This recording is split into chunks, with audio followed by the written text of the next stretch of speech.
Well, initially I was kind of like, obviously pink is quite, well, I was thinking about language and how we interpret that instantly without thought. It's kind of, obviously pink to me was a very visual word, but then because I work with audio, I thought pink noise. But in its definition, pink noise is like a scientific algorithm, which is where basically the energy of the signal is inversely proportional to the frequency that's actually being generated, and it kind of just creates this gradient across frequencies, so that the energy is kept in a certain. It's a formula basically, but if it was to say pink noise to someone, they wouldn't think of the algorithm because that's not common knowledge.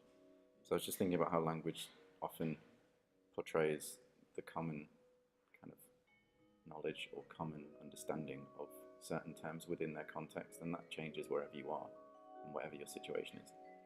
But because of that, I just thought, how can I represent pink noise as its direct response to language, but not actually what it is. So it's kind of just a play on words,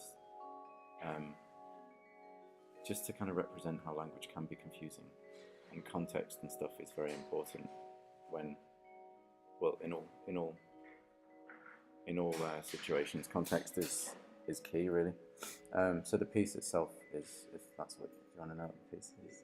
Well, so I'll tell you what the piece is. It's basically,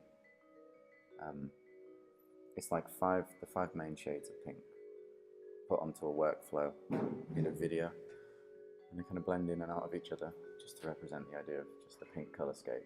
And then I put that into a generative program which essentially has like this random pixel selecting the shade underneath it, and that generates a sound.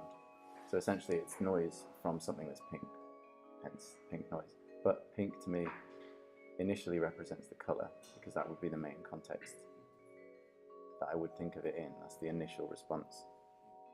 But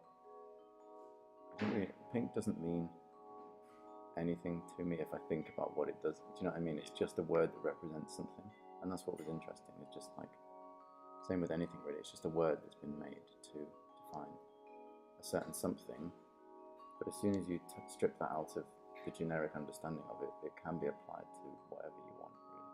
I guess just an interrogation of the situation in all respects, so not just in regards to seeing the word, but just generally speaking, if and when you encounter something, it's often good to think about the broader understanding, because I think especially with social media and all these other things, we often just like skip straight to what the common knowledge, especially in the social circles that we're in, might make us think. So it's good to kind of step back and think about what the language is really representing and what it might be representing outside of your protagonistic framework or whatever.